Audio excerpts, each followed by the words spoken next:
بتحية الإسلام. السلام عليكم ورحمة الله وبركاته. الحمد لله الذي علم بالقلم علم الإنسان ما لم يعلم. أشهد أن لا إله إلا الله شهادة نطقت بها حقائق الأقوال بلسان الحكمة الظاهرة في كل ذرة من ذرات الوجود. وأشهد أن سيد الخلق محمدا رحمة من الله مفاضة من لدنه عبده ورسوله وحبيبه المختار من خليقه وعلى آله وأصحابه أجمعين. أما بعد، ابتداء واتباعا لسنة النبي صلى الله عليه وسلم، فيا عباد الله اتقوا الله حق تقاته فلا تموتن إلا وأنتم مسلمون. Alhamdulillah, kaum muslimin wa muslimat rahimahumullah, segenap pengurus Masjid Al-Hidayah yang saya hormati, para asatiz, para ustazah, para alim ulama, para juri pandai yang saya muliakan, ayahanda ibunda kaum muslimin wa muslimat rahimahumullah. Insyaallah ini udah berapa bulan nggak sih kita dulu ya? Baru 4 bulan kali ya? Berarti ini lanjut pertemuan kemarin, masih ada catatannya? Pertanyaan, jawaban template udah start ulang, nah gitu jawaban template biasanya ya. Baik ayah sekalian, mudah-mudahan kita semua diberkahi oleh Allah Subhanahu wa taala. Terlebih tadi kita diingatkan dari ayat yang tadi kita baca, sebuah ayat yang memberikan sebuah gambaran bahwa saking khususnya waktu subuh, Allah Subhanahu wa taala menyebutnya menjadi satu bagian khusus. Ketika Allah Subhanahu wa taala menyampaikan dalam Al-Qur'an bagaimana salat zuhur, bagaimana salat asar, maghrib dan isya, Allah cuma menyebutnya dengan dulu isyamsi ila ghasaqil lail. Mulai dari terbitnya matahari, dulu isyamsi, matahari berada di tengah maksud saya, ila ghasaqil lail, sampai nanti yang namanya lail itu adalah terbitnya bulan, yang nanti kalau bulan itu kan ada namanya merah-merah tuh. Kalau Bapak Ibu nanti berada di bulan ke-14 dalam hitungan Hijriyah, sekarang tanggal berapa nih? 3 atau 4 kalau nggak salah ya, Rabiul Awal ya. Rabiul Awal apa Rajab ya. Udah masuk Jumatul Akhir atau udah Rajab? Oke, sudah. Belum ya? Jumatul Akhir. Dua-dua Jumatul Akhir. Oke, baik. Dua-dua Jumatul Akhir. Udah mau dekat-dekat Ramadan aja barangnya.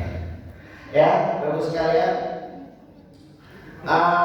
Kalau ada di bulan tengah-tengah, biasanya bulan itu dalam keadaan yang sempurna itu disebut dengan qamar. Nah, merahnya itu ketika dia sudah mulai menghilang, merahnya, itulah yang disebut dengan ghasaqil lail. Jadi artinya Allah menyampaikan waktu zuhur, waktu asar, maghrib sampai isya itu dijelaskan melalui hadis Nabi Sallallahu Alaihi Wasallam. Allah cukup menyampaikan kalimat perintah salat terkait dengan zuhur sampai isya dengan kalimat aqimis salata liduluki syamsi ila ghasaqil lail. Dan secara khusus langsung Allah menyampaikan dalam waktu subuh, wa qur'anal fajr. Sering saya sampaikan dalam kesempatan taklim ini makna Qur'anal fajr. Kenapa kok nggak disebut dengan alif lam di sana? Quran itu berasal dari satu susunan kalimat bahasa Arab yang bermakna qara'a. Quran. Terus begini kan? Ya, dia susunan katanya yang ini diambil, ini diambil, ini diambil. Oke, kalau dalam tulisan asli bahasa Arab, kalau ini disebut dengan Mushaf Utsmani. Ayo bunda sekalian, dalam penulisan kita, dalam penulisan Al-Quranul Karim, dan itu harus dijadikan atau ingin dijadikan sebuah percetakan dan dibagikan, wajib menggunakan namanya Rusum Utsmani atau satu kaidah tulisan dalam bahasa Arab yang mengambil dari sahabat Utsman. Maka disebut dengan Rusum Utsmani. Kalau ada Quran yang tidak mengikuti Rusum Utsmani, maka dia tidak diperbolehkan. Bahkan ada beberapa ulama yang mengatakan haram hukumnya, karena dia tulisannya bisa seperti ini, Quran.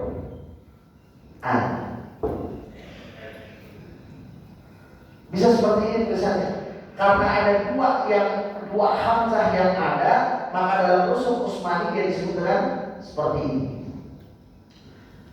Seperti ketika kita mengatakan ilahun wahid, ya, sering disebut begini, Allahu la ilah.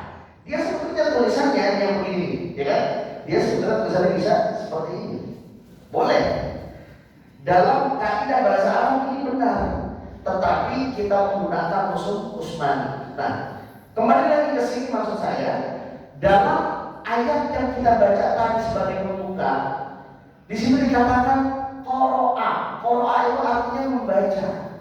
Dan di dalam ayat ini sebuah bacaan, qoro'a itu membaca, Quran bacaan. Makanya Quran itu secara makna yaitu artinya bacaan.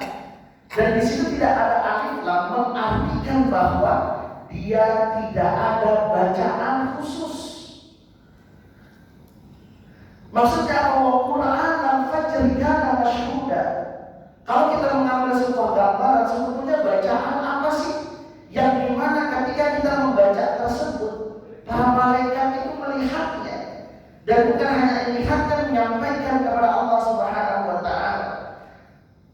Maksud ketika Allah Subhanahu wa Ta'ala tidak memasukkan alif lam di dalam Al-Quran, di dalam tulisan, di dalam surah Al-A'raf, ya, Al-A'raf ayat yang ke-78, itu adalah maksudnya cuma satu. Karena Allah memberikan kesempatan kepada setiap insan yang ingin subuhnya bermanfaat untuk membaca apapun. Lalu zikir pun termasuk di sana, bacaan Quran pun termasuk ketika kita melaksanakan taklim seperti ini, itu bagian dari Quran aja. Maka semoga Allah Subhanahu wa Ta'ala mencatat apa yang kita lakukan, karena hari ini taklim kita masyhuda, disaksikan oleh para malaikat-malaikat Allah, dan Allah sampaikan kepadanya. Alhamdulillah sekalian, karena begitu pentingnya waktu-waktu subuh, maka Allah gandeng kalimat subuh ini dengan sebuah kalimat wa minal laili. Wawnya waw ataf. Artinya bahkan bukan hanya ketika waktu subuh, ketika kalian sudah merasa bahwa kalian ingin Allah satelkan posisinya, Allah angkat derajatnya, maka kata Allah fatahajjat, laksanakanlah sebuah salat yang disebut dengan tahajud. Tahajud itu bisa bermakna dia ialah memanfaatkan malam untuk menyerahkan diri kepada Allah Subhanahu wa Ta'ala. Maka Allah tidak perlu seluruh malam. Disitulah banyak para ulama fikih yang akhirnya menjadikan kalimat wa minal laili itu afdolnya orang sholat tahajud setelah tidur. Karena wa minal laili dari sebagian malam, maka tidur dulu baru. Tapi Allah mengatakan ini bukan satu sholat yang wajib, tidak, nafilah. Satu sholat yang sunnah, satu sholat tambahan.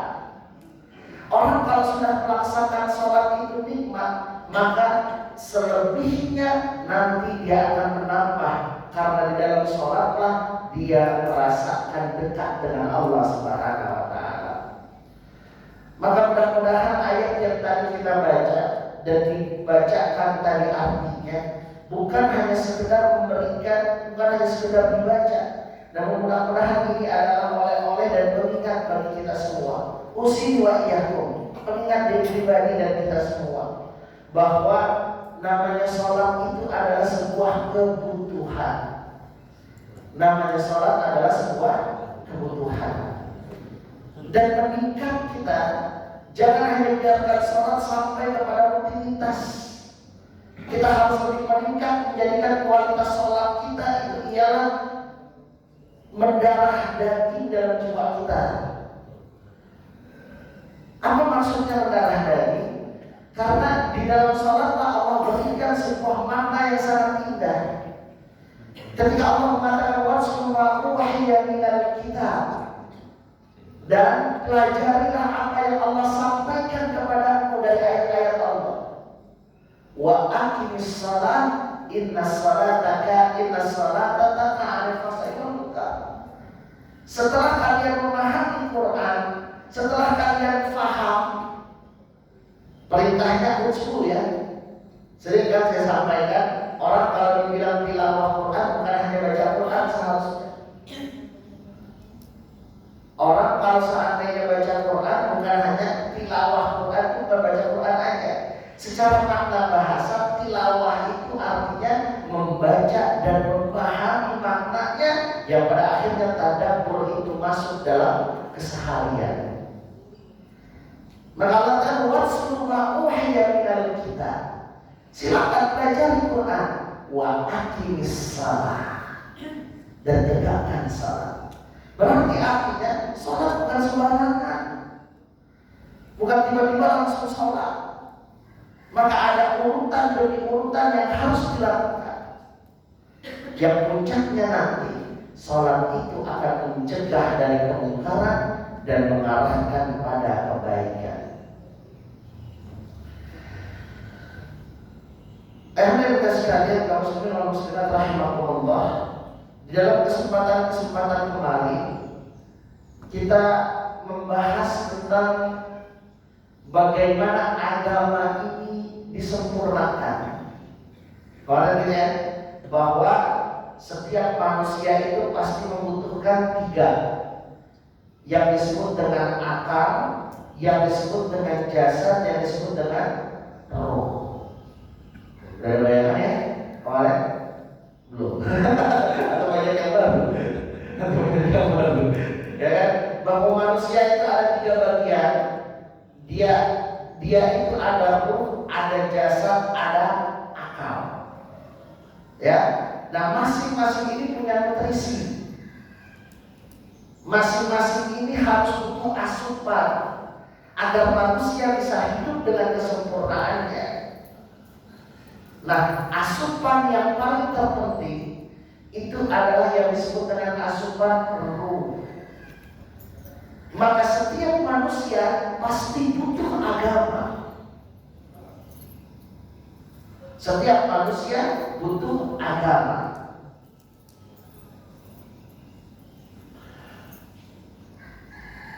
Ruh, ruh yang kalau dalam bahasa Arab seperti ini.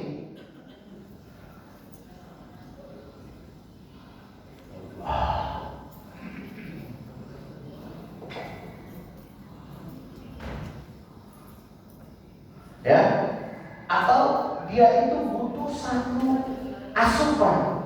Nah, inilah yang disebut dalam istilah disebut dengan hati.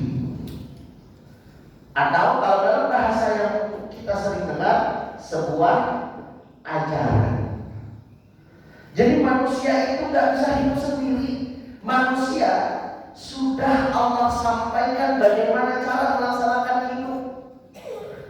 Makanya ketika Allah Subhanahu wa Ta'ala pertama kali mengatakan wa qala rabbuka lil malaikah inni khaliqun bashar, kata Allah. Yang pertama kali Allah sampaikan, pertama itu inni khaliqun bashar, aku menciptakan bashar atau atau manusia, ya, itu dari makhluk yang tadinya tidak ada menjadi ada. Makanya Khaliqun yang seperti ini bahasa Arabnya itu artinya ciptaan, bukan hanya sekedar menciptakan sesuatu. Bapak Ibu menemukan rumus matematika tidak bisa disebut khalaqa fulan rumus. Seseorang yang menemukan apa? Misalkan menemukan lampu, misalkan kita tidak bisa ngomong khalaqa. Kenapa demikian? Karena sebelum adanya lampu pasti ada kebutuhan lampu yang lain yang memang sudah ada. Contoh meja, bisa nggak misalkan saya lagi buat meja ini, saya nggak bisa mengatakan khalaqtu maktabah, saya menciptakan meja, karena meja itu harus ada kayu. Nanti kalau misalkan itu kayu harus ada kayu ada pohon siapa yang menciptakan? Semua itu mengarah terus. Nah, Allah menciptakan manusia dari tidak ada menjadi ada. Makanya Khaliq itu adalah satu panggilan yang dinisbatkan kepada Allah Subhanahu wa Ta'ala. Inni khaliqun bashar, aku menciptakan manusia. Namun apakah Allah membiarkan setelah itu? Tidak. Apa yang Allah sampaikan, yang tadinya Khaliq menjadi Ja'ilul al-Baqarah. Satu redaksi yang sama. Di awal tadi Allah mengatakan wa idh qala rabbuka lil malaikah. Kalau artinya terjemah, dan ketika Allah Subhanahu wa Ta'ala menyampaikan kepada malaikat. Namun maknanya bukan hanya sekedar malaikat. Allah menyampaikan ke seluruh yang ada di dalam langit saat itu, termasuk pun ialah jin. Nah, maka manusia itu bukan langsung aja Allah suruh ke, tidak. Allah ajarin dulu. Maka setelah itu Allah katakan yang tadinya Allah ciptakan dari tidak ada menjadi ada, Allah fungsikan manusia. Apa dalam bahasa ini ja'ilun. Yang tadi pertama khaliqun, yang sekarang jadi ja'ilun. Artinya Allah fungsikan manusia. Ya. Jadi ayat yang pertama ketika menyampaikan tentang manusia, kalimatnya yang pertama itu wa idh qala rabbuka lil malaikah. Yang pertama ini dalam PD ya, Allah mengatakan khaliqun. Ini yang pertama. Yang kedua, setelah itu Allah sampaikan ini ja'ilun.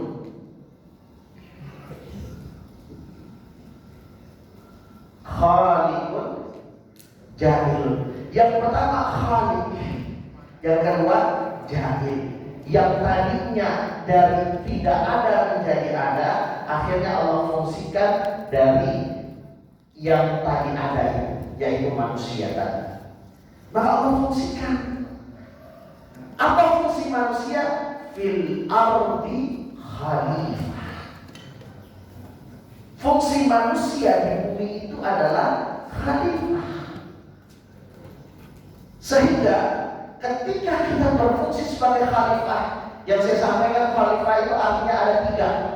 Khalifah itu artinya ada tiga. Khalifah artinya ada tiga kan?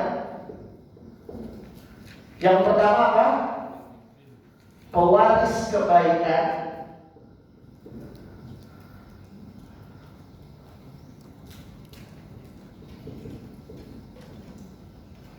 Penyebar kebaikan.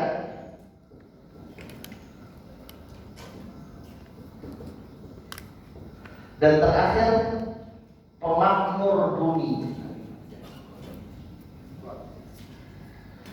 Tiga fungsi ini yang Allah berikan. Maka untuk menyempurnakan ini, Allah gak mungkin membiarkan manusia tinggal begitu saja. Maka akhirnya Allah kasih satu petunjuk. Itulah yang disebut dengan ad-din. Ya, nah manusia itu butuh itu. Nggak ada manusia yang nggak butuh itu. Seorang ateis sekalipun, ya, seorang ateis sekalipun, kalau seandainya latah alam bawah sadarnya apa dia katakan? Baiklah, ya, wahai Tuhan, pasti tolong Tuhan mereka. Padahal nggak percaya Tuhan. Tapi artinya kebutuhan manusia memang seperti itu. Ya, karena apa? Itu adalah fitrah Allah allati fatarun nas 'alaiha. Dia adalah sebuah fitrah manusia. Nah, makanya kemarin dalam pertemuan-pertemuan sebelumnya, untuk menopang sebuah ajaran ini, apa yang harus kita lakukan? Agama ini dibangun dalam dua hal. Yang pertama yang disebut dengan nilai teologis, yang kedua yang disebut dengan nilai syariat. Makanya kalimat amanu pasti bergandeng dengan amilus salih. Amanu itu makna teologis, amilus salihah itu makna dari syariat. Untuk memahami ini semua, yang pertama untuk menguatkan amanu, maka Allah siapkan itu yang disebut dengan tiang-tiang sebuah keyakinan. Nah, tiang-tiang keyakinan inilah yang sering kita sebut dengan rukun. Termasuk pun amal salihah. Untuk bisa menghasilkan amal-amal saleh, salah satu yang kita lakukan adalah juga menguatkan yang namanya tiang-tiang tersebut.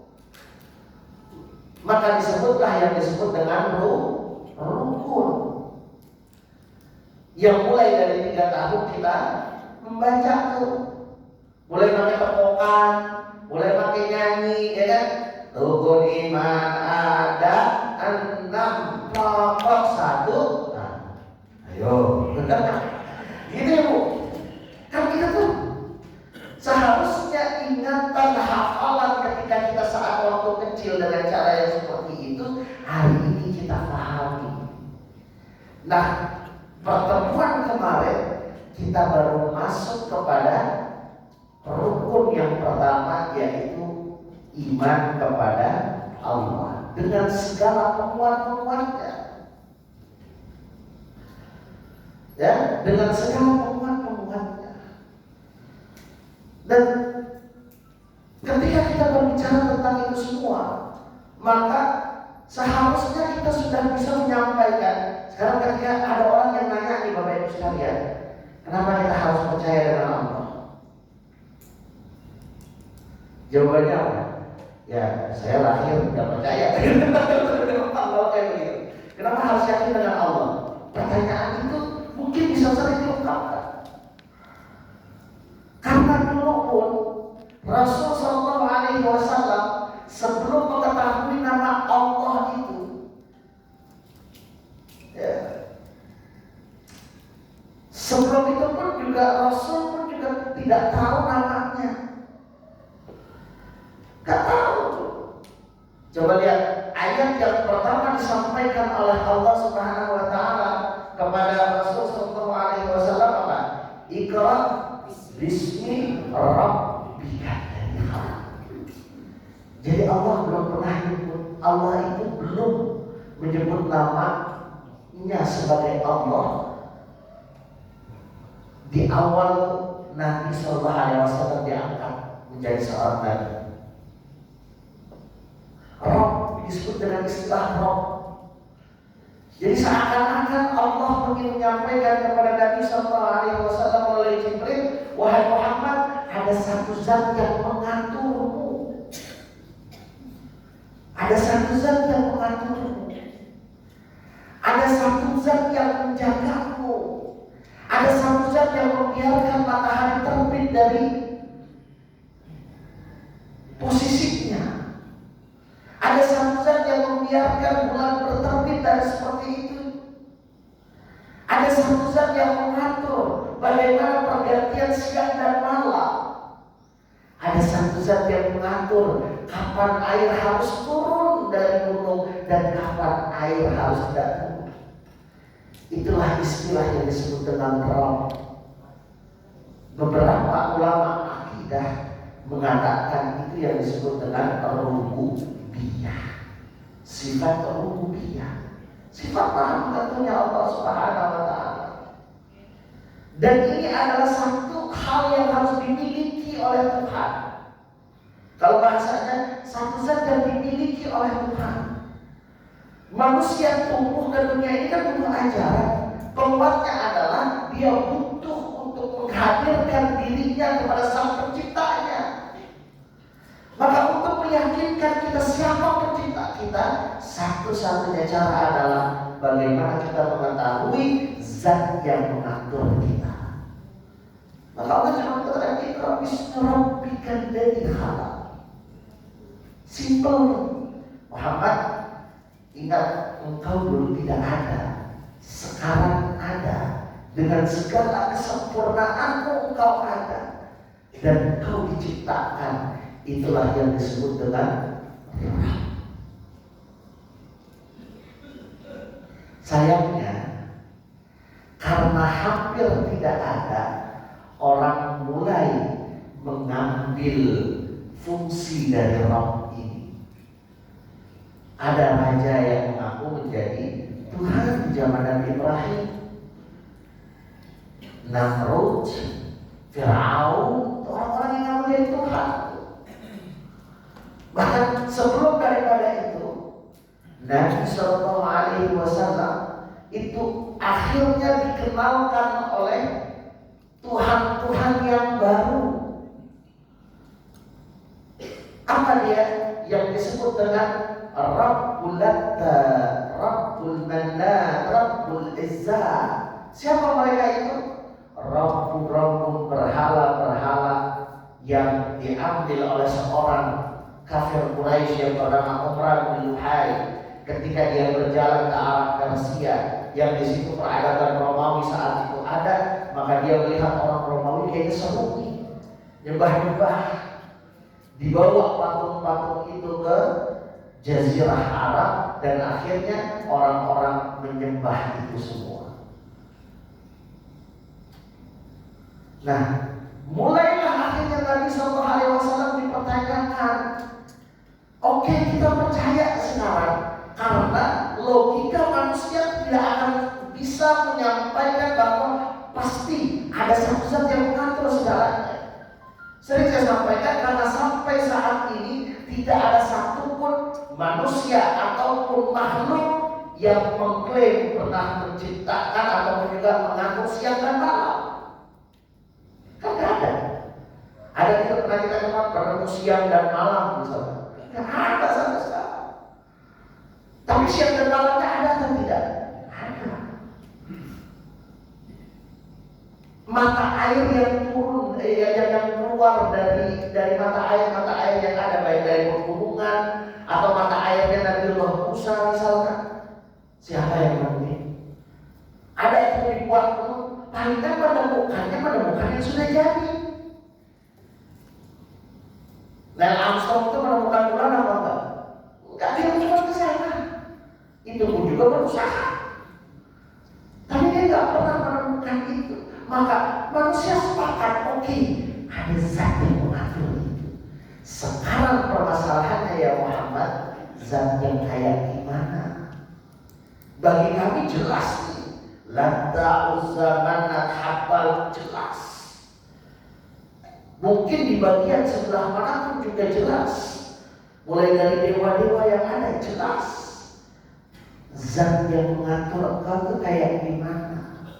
Nah, itulah muncul yang disebut ruh yang dibutuhkan pertama kali, yang disebut dengan iman.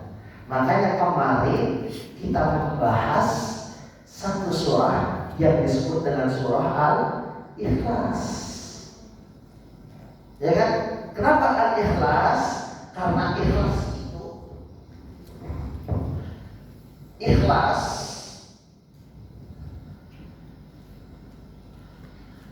bahasa Arabnya ini akhlaso.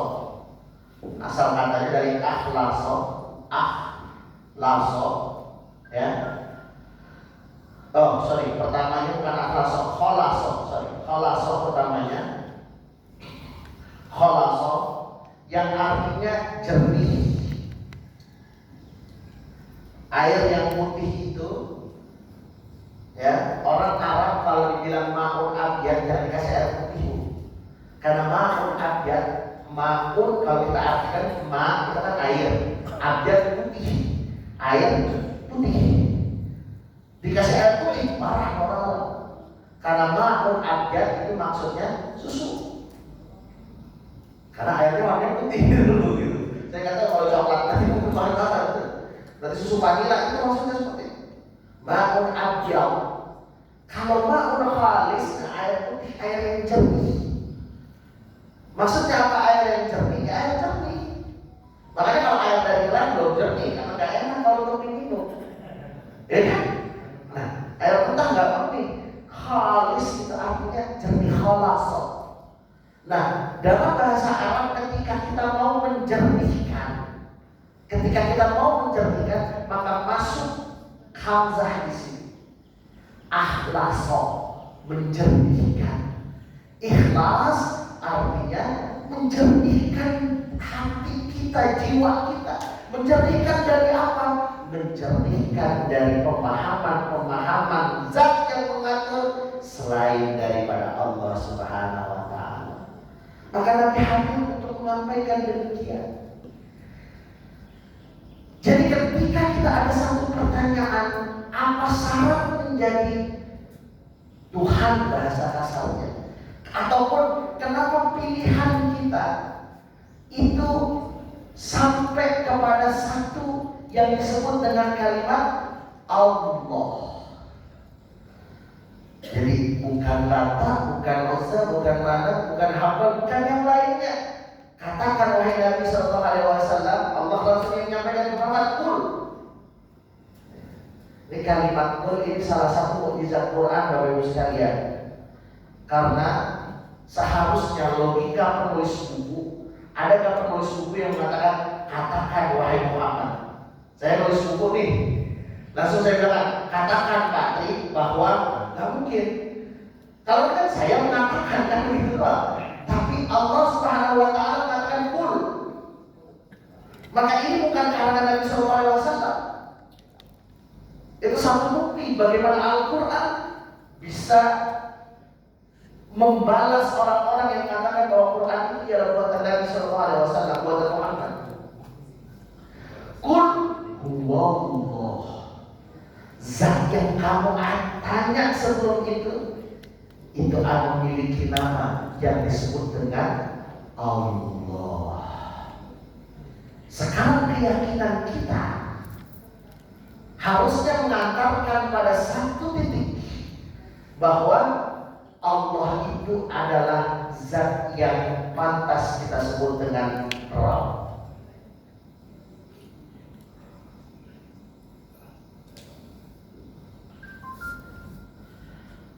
Dan lihat ayat sekalian, saya ingin menyampaikan dari tulisannya saja Allah ketika kita dihapus salah satu hurufnya, semuanya tetap mengarah kepada Allah Subhanahu wa ta'ala. Dan tidak bisa kita hapus alifnya, maka bacaannya jadi lillahi ma fis samawati wa ma fil ardh. Dari hurufnya dihapus dari segala macam pun kita tetap lillahi ma fis samawati wa ma. Kita hapus huruf lam yang di sini, jadi bacanya lahul mulku wa huwa ala kulli syai'in qadir. Kita hapus lamnya, nggak ada sama sekali nih, jadi huwallazi anzala as-sakinata fi qulubil mu'minin. Kita hapus semua pun juga tetap mengarah kepada yang satu. Makanya ketika kita menghapus ini semua, kelihatan nggak Allahnya? Enggak. Ketika tidak kelihatan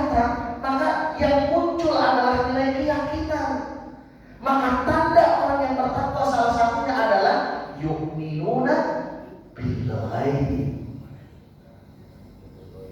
Ini satu-satunya Tuhan yang tidak bisa seperti ini kan. Silahkan cek dari bahasa apapun. Ketika dihapus salah satu hurufnya, selesai. Anof. A-nya dihapus, nof. Siapa nof? Apalagi dihapus N-nya, off. Tapi dia ngaku, nggak ada satu zat. Makanya kenapa demikian? Karena Allah itu adalah beda. Makanya ketika kita ingin menyampaikan kenapa Allah itu akhirnya menjadi logika kita, Allah itu pantas kita sebut dengan Rabb. Jawabannya ada dalam surah Al-Ikhlas tadi. 4 syaratnya. Syaratnya 4. Ahad, As-Samad, lam yalid wa lam yulad, dan terakhir wa lam yakul lahu kufuwan ahad. Ini syarat menjadi Tuhan, Bapak Ibu sekalian. Syarat menjadi Tuhan itu syarat. Ahad. Nah, yuk kita coba. Ini kenapa harus kita bahas? Karena Allah menyampaikan dalam surat Al-A'raf ayat yang ke-172. Tadi belum sampai ya. Allah mengatakan wa id akhadha rabbuka min bani adam min zuhurihim dzurriyyatahum wa ashhaduhum ala anfusihim alastu bi rabbikum. Dan ketika saat itu Allah Subhanahu wa taala meletakkan kepada Nabi Adam dan juga anak cucunya wa ashhadahum, dan Allah memberikan kesaksian kepada mereka ala anfusihim, kepada jiwa-jiwa mereka. Manusia itu sudah ada jiwa ketika sudah ada ruh. Maka ketika ada fisik yang sempurna, nggak ada ruh, maka nggak bermakna lagi. Bu, siapa yang paling ganteng, Bu? Rimus. Udah masuk, Bu ya asli misalkan ini paling ganteng mungkin, atau mungkin yang lain. Kalau sudah tidak ada ruh, maka nggak bermakna. Bapak-bapak, ada wanita secantik apapun, kalau udah nggak ada ruhnya gimana, Pak? Karena manusia itu ada dengan ruhnya. Maka kata Allah, wa ashhadahum ala anfusihim, aku beri kesaksian kepada jiwa-jiwa kalian ini. Apa kata Allah? Alastu bi rabbikum, apakah aku ini satu-satunya Tuhan yang pede seperti ini? Karena memang pede harus pede. Kalau bahasa kita ya, alastu bi rabbikum, apakah aku mengaturmu? Apakah aku yang nanti akan mengaturmu? Semua kita mengatakan bala syahidna. Kita semua bersaksi itu semua. Dan lihat akhir ayat ini. Kenapa akhirnya kita butuh pembahasan ini? Kita butuh ilmu akidah. Karena nanti kata Allah Subhanahu wa taala dalam ayat ini, "Antaqulu yaumal qiyamah inna kunna an hadza ghafilin." Jangan sampai nanti ketika di hari kiamat kita mengatakan, "Ya Allah, aku lalai, aku lupa tentang ini semua."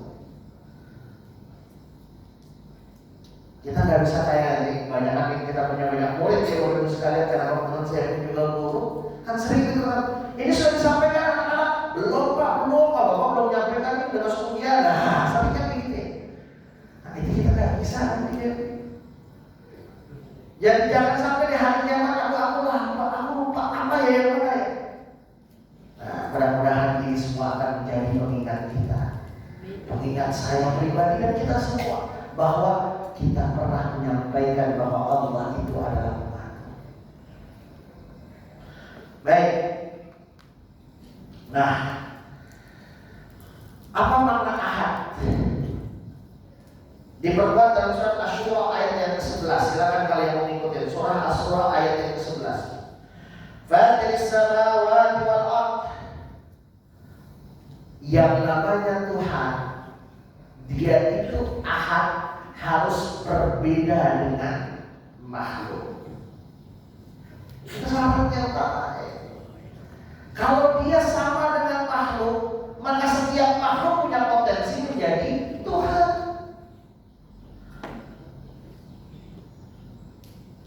Setiap makhluk punya potensi menjadi Tuhan, makhluk apapun itu. Maka Tuhan itu gak boleh menjadi makhluk. Maka sekarang yang pertama kali Allah sampaikan apa? Bahwa Fatiris samawati wal ardh. Allah itu mencakup, Allah itu mengatur langit dan bumi.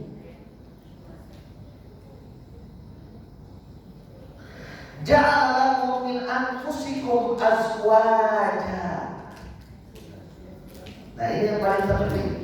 Ja'ala lakum min anfusikum azwaja. Dan Allah menjadikan kalian semua azwaja, berpasang-pasangan.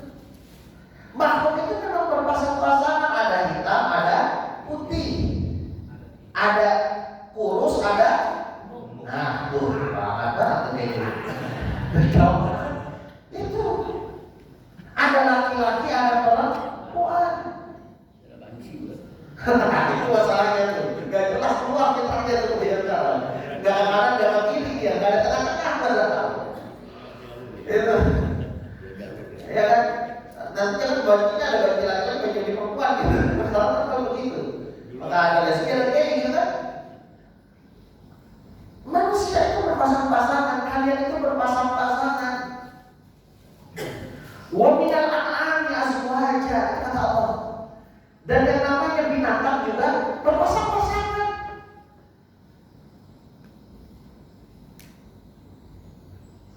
Yadrukum fihi. Dan semua itu sama. Nah, ini yang terpenting. Dan Allah itu adalah laisa kamitslihi syai'un. Itu syarat jadi Tuhan itu.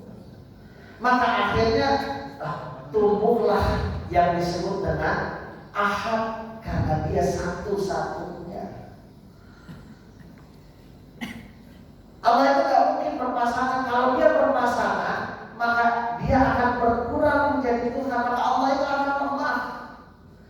Kalau seandainya kita ditanya nih, oh berarti kalau misalkan kalau seandainya kita bisa menyampaikan, ketika dalam satu urusan dunia saja, ketika ada beberapa orang, kan pasti masing-masing akan punya pendapat.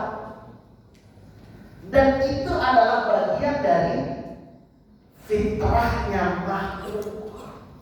Semua punya pendapat pasti. Dan bisa kita bayangkan kalau zat yang mengatur ini itu banyak pendapat. Besok Ustaz Anwar dapat 1 miliar, jangan dulu, belum cukup. Yang satu bilang begitu, jangan diuji dulu. Susah, gak ada pendapat.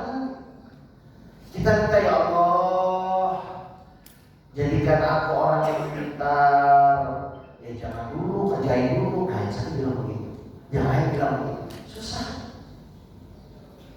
Kalau misalnya pertanyaan, ya cuma karena masalahnya yang ngasih keputusannya gak kompak. Siapa tahu bisa Tuhan kompak. Nah, pertanyaannya ketika dia kompak berarti dia bergabung. Ketika bergabung berarti Tuhan itu lemah.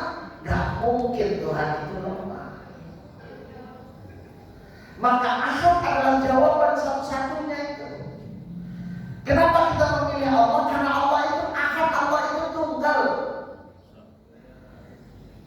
Allah itu yang mengerjakan segalanya sendiri. Dan Dia tidak menyertakan yang lain. Karena kalau seandainya masuk menjadi pasang-pasangan, maka itulah yang seharusnya hanya dimiliki oleh seorang makhluk.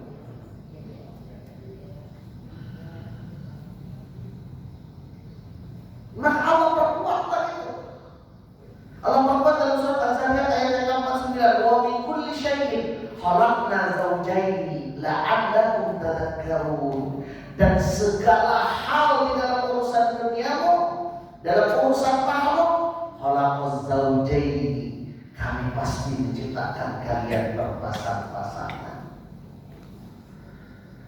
Jadi pasangan itu, ketika kita seorang punya pasangan, itu adalah sebuah sifat makhluk yang tidak mungkin dimiliki oleh Tuhan. Nah, sekarang kalau seandainya ada pertanyaan, apa bedanya ahad dengan wahid? Wahid itu secara bahasa Arab artinya satu. Ahad,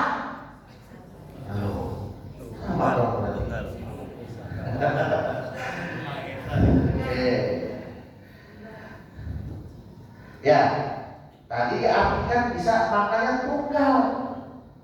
Maksudnya tunggal apa? Dia sebetulnya bermakna satu juga.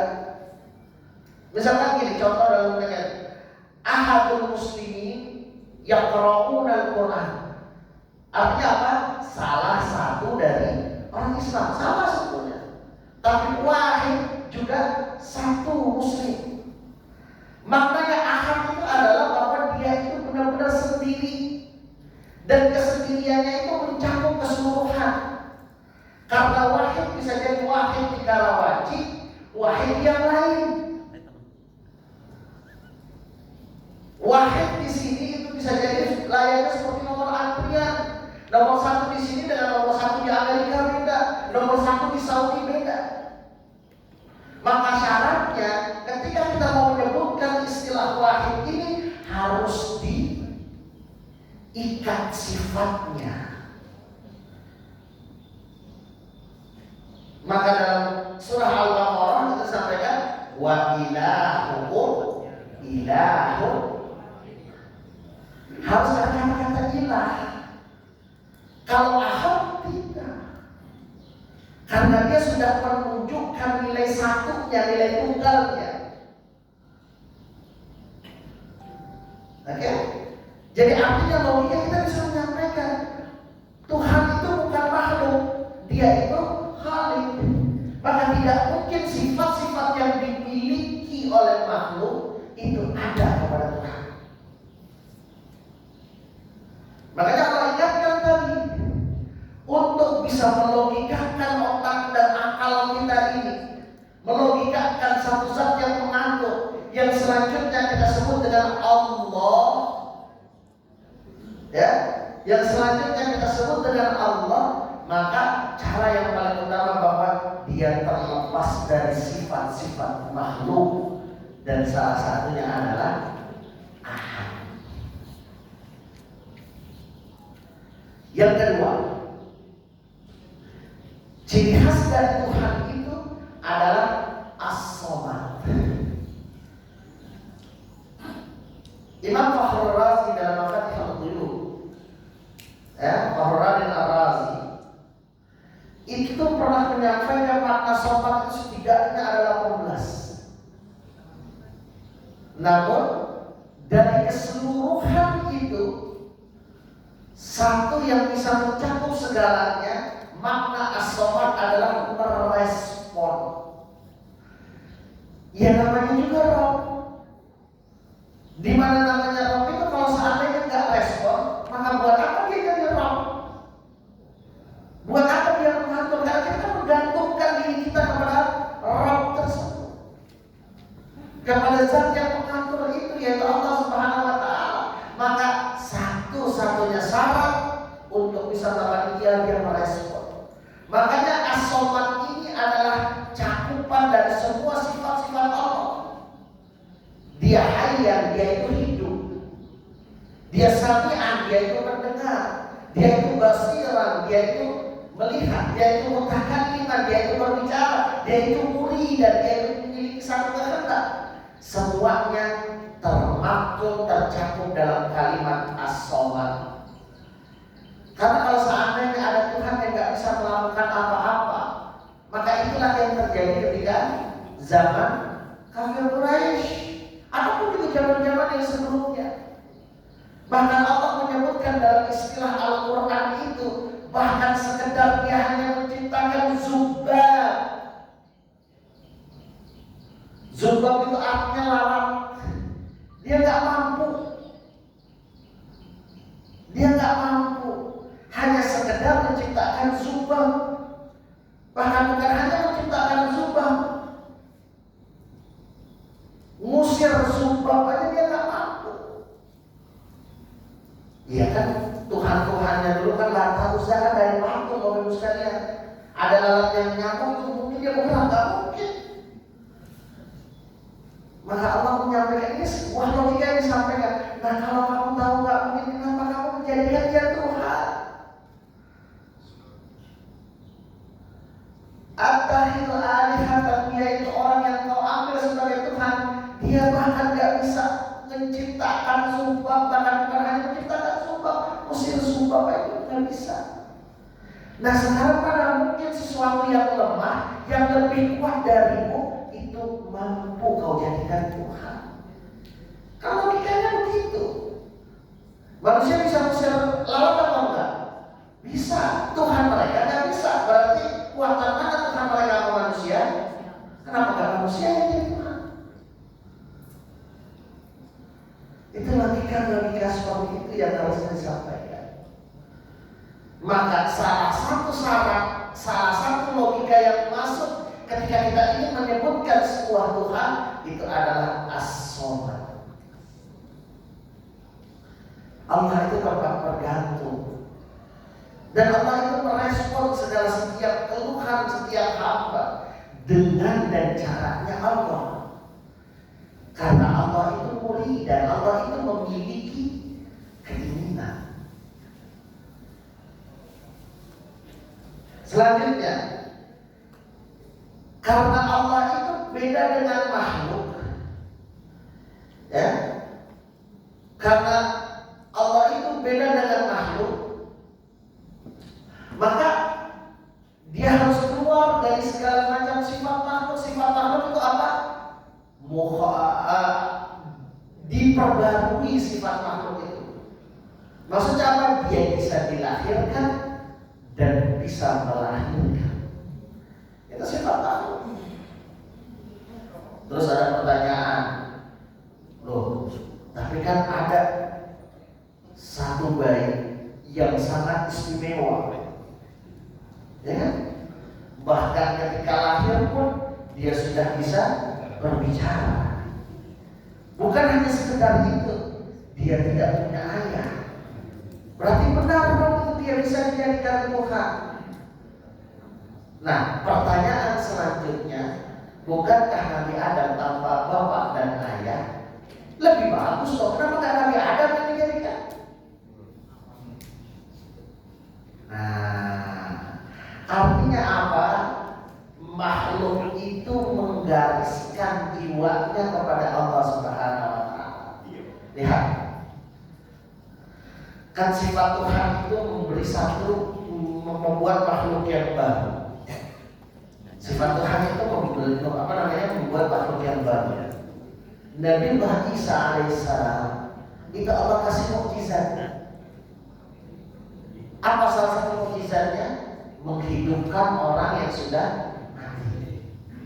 Bahkan di zaman Nabi Isa alaihissalam itu ilmu kedokteran begitu sangat pesat.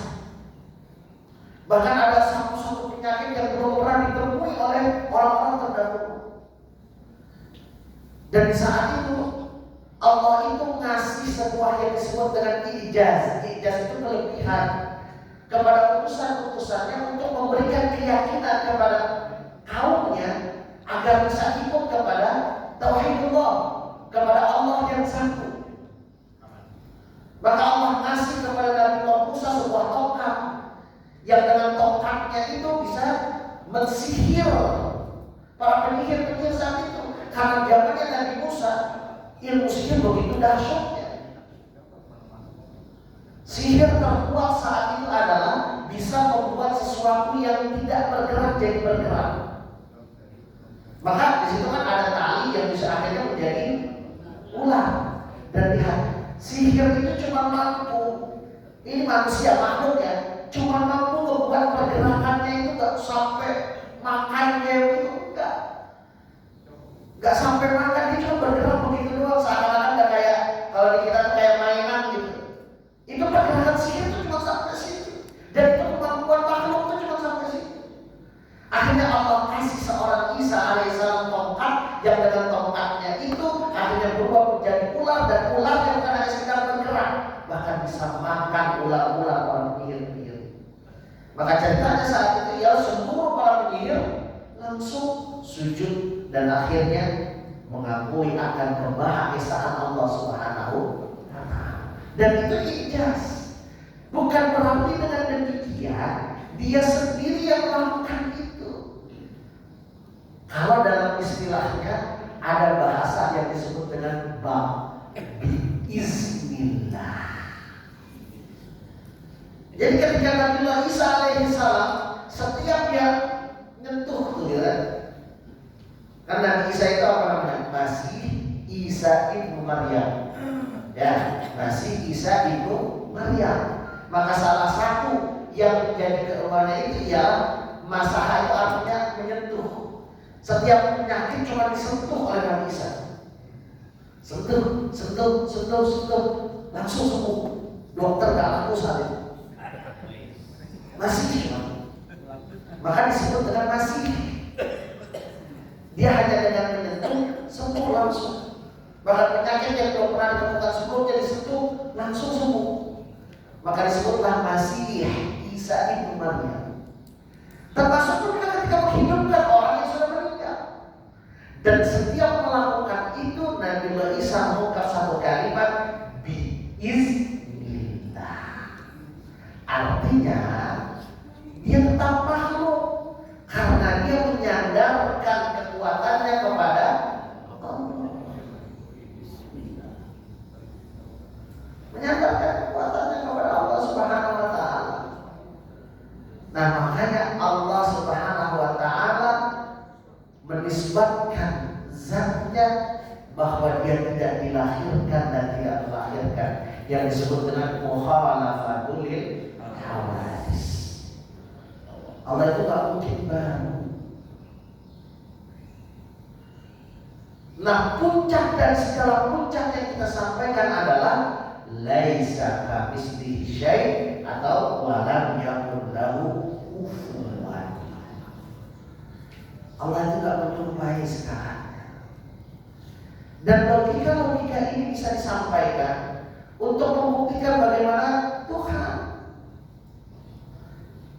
Nah, setelah ini semua masuk dan itu masuk menjadi sebuah nilai keyakinan, yang harus kita lakukan apa? Maka kita mulai berinteraksi dengan zat yang memiliki sifat-sifat ini. Tapi kita tidak mengetahui siapa sih namanya. Zat yang mengatur itu siapa? Sekarang kita ketahui. Allah langsung menyebutkan dengan istilah Allah. Maka mohon maaf sebetulnya Tuhan yang seharusnya disebutkan dengan Allah itu yang harusnya cuma Islam. Karena langsung secara hak prerogatif, kalau bahasa anak sekarang begitu pedenya Allah langsung. Karena memang itu yang disebut dengan Tuhan. Jadi istilah yang namanya akidah itu kebenarannya absolut mutlak. Jadi jangan sekarang akhirnya sering pernah saya sampaikan orang terkait dengan akidah, ya kan gak bisa benar sendiri. Akidah itu mutlak. Kenapa dibilang akidah itu mutlak? Karena gak mungkin seandainya kita contoh saja. Kalau seandainya ada orang datang ke hakim, terus hakimnya ngasih satu keputusan, pas ngasih keputusan dibilang hakim gak objektif nih. Kan kebenaran versi hakim, versi yang lain kan belum tentu. Gak selesai namanya, gak akan ada yang dihukum itu. Maka kebenaran itu juga harus mutlak terkait dengan akidah. Kebenaran ini adalah kebenaran yang absolut, dan kita mengulil hak, al-haqqu min rabbika fala takunanna minal mumtarin. Sesuatu yang hak itu datang dari Tuhan yang mengatur kalian semua, zat yang mengatur yang kalian semua. Yang akhirnya kita mengetahui nama zat yang mengatur itu adalah Allah. Tuh. Dari situ kita bisa memahami, baru kita bisa berinteraksi dengan Allah Subhanahu wa Ta'ala. Dengan cara apa? Dengan cara menyebut nama Allah itu. Maka ayat lain Allah mengatakan, "Qulidullah." Wahai Muhammad, sampaikan kepadamu, "Ud'ullah." Berdoalah dengan menyebut nama Allah. Dengan menyebut nama Allah. Nah, ini interaksi yang dilakukan. Bapak Ibu sekalian, orang kalau seandainya di urusan dunia ada yang disebut dengan alamah atau disebut dengan alamat, agar tujuan kita jelas, ya kan? Agar tujuan kita pasti, maka kita biasanya minta alamat. Saya mau ke rumah Pak Haji Tri, saya harus tahu rumah Pak Haji Tri di mana, maka dikasih alamat. Itu urusan alamat. Tetapi yang terkait dengan Tuhan, terkait dengan Rabb, itulah yang disebut dengan ayat. Maka Allah sampaikan melalui ayat-ayatnya. Itu adalah interaksi terbaik, dan itu ialah bagian dari Tuhan yang mencakup dalam kalimat as-shalah. Makanya kalimat Allah ini gak sembarangan. Kalimat Allah ini gak sembarangan. Ketika dia disebutkan dengan jiwa yang sebenar-benarnya, maka disitulah wajilat qulubuhum. Ketika ayat-ayat yang berkaitan dengan Allah, tanda-tanda akan kebesaran Allah disampaikan, wajilat qulubuhum, maka hatinya mulai bergetar. Itu standar paling utama. Sudah sampai mana kita mengenal Allah Subhanahu wa Ta'ala. Sedangkan ketika azan itu berkumandang, hati kita bergetar dan bersegera mengingat Allah Subhanahu wa Ta'ala. Fikir bisa berusulan lain. Misalkan fikir bisa mengatakan bahwa ketika azan dan di situ ada taklim, bisa melanjutkan taklimnya terlebih dahulu, itu fikir membolehkan.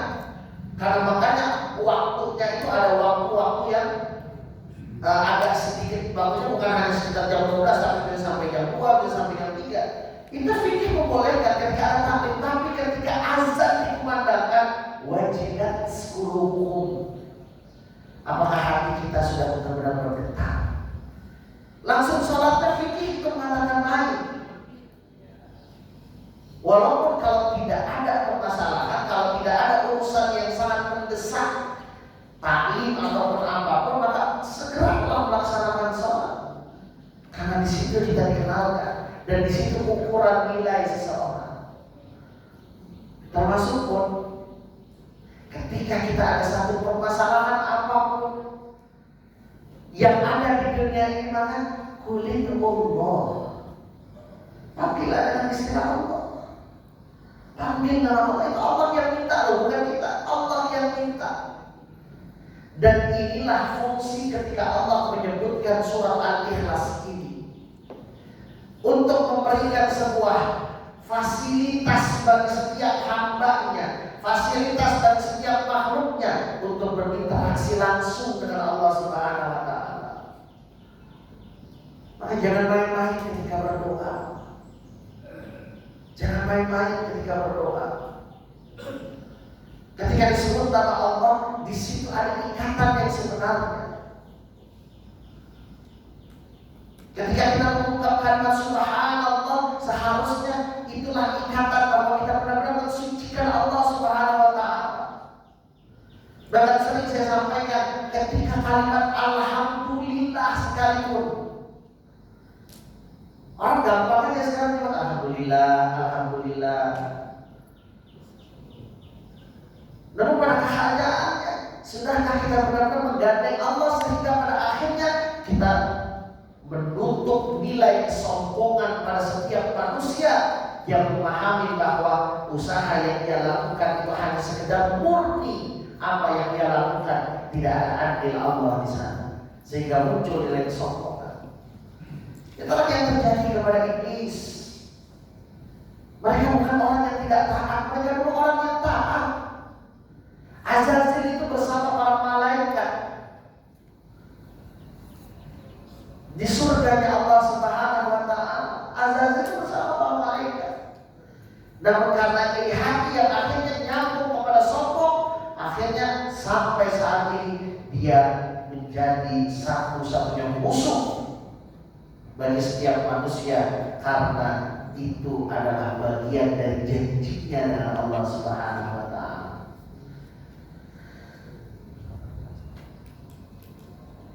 Nah, makanya setelah kita memahami ayat-ayat ini, setelah kita mengerti apa yang bagaimana kita mengenal Allah Subhanahu wa Ta'ala, maka barulah kita bisa berinteraksi dengan Allah Subhanahu wa Ta'ala. Salah satunya dengan berdoa. Maka sampaikan kalimat dengan Allah dengan nilai keyakinan cukup. Doa itu kalau seandainya kita hafal dari maksurah, doa-doa yang berasal dari Al-Quranul Karim, maka itu akan lebih baik. Tetapi kalau seandainya kita tidak bisa, maka cukup mulai dengan kalimat Ya Allah. Atau mungkin Awil Rahman, atau mungkin ditambah dengan Rahman. Bahkan kalau seandainya ingin lebih spesifik lagi, maka Allah menyebut walillahil asmaul husna. Maka pelajarilah asmaul husna. Ketika mungkin rezeki kurang, maka sebut ya Razzaq. Ketika benar-benar ada satu keinginan yang mungkin dalam logika manusia tidak mungkin, maka sebutlah ya Wahhab. Namun ada satu hal yang harusnya dipahami. Ketika kita berdoa, kita itu statusnya tetap hamba, bukan Tuhan. Maka jangan seakan-akan perintah Tuhan. Ya Allah, kasih uang 1 miliar aja, ya Allah kasih. Bukan. Terus kalau nggak dikasih, kenapa ya Allah, kenapa ya Allah, susah banget. Akhirnya yang tadinya kita hamba jadi Tuhan, jadi perintah. Karena doa itu adalah bagian adab. Makanya lihat bagaimana beradabnya doa yang dilakukan oleh Nabi Sallallahu Alaihi Wasallam. Bahkan jalan Nabi dulu lah, bagaimana Al-Fatihah mengajarkan kepada kita untuk berdoa. Kan semuanya doa dalam Al-Fatihah. Ihdinas siratal mustaqim. Wahai Allah, tunjukkan kami jalan yang lurus. Siratal ladzina an'amta 'alaihim. Jalan yang dimana Kau beri nikmat. Agar jalan yang kita nanti tempuh itu adalah kenikmatan. Bukannya dari jalan yang kita akan tempuh itu menyebabkan marahnya Allah ataupun sesatnya kita dari jalannya Allah. Itu kenikmatan yang luar biasa. Namun bagaimana Al-Fatihah mengajarkan pertama? Dipuji dulu kan Allah. Alhamdulillahirabbil alamin. Segala puji bagi Allah, Tuhan semesta alam. Ya Allah, Engkaulah pemilik alam semesta ini. Ar-Rahman Ar-Rahim. Ya Allah, Engkau Maha Pengasih lagi Maha Penyayang. Kita aja ketika saat itu sangat sayang dengan anak kita di rahim yang kecil, maka disitulah tumbuh cinta. Bagaimana Allah mencintai kita, karena Allah itu ialah Ar-Rahim.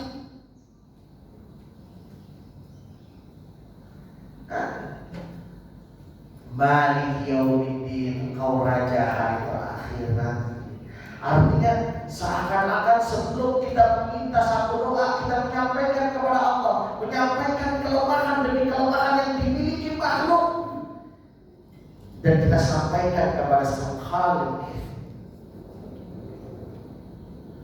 Bahkan di dalam salah satu hadis Sahabat Nabi Sallallahu Alaihi Wasallam pernah diajarkan oleh Nabi Sallallahu Alaihi Wasallam.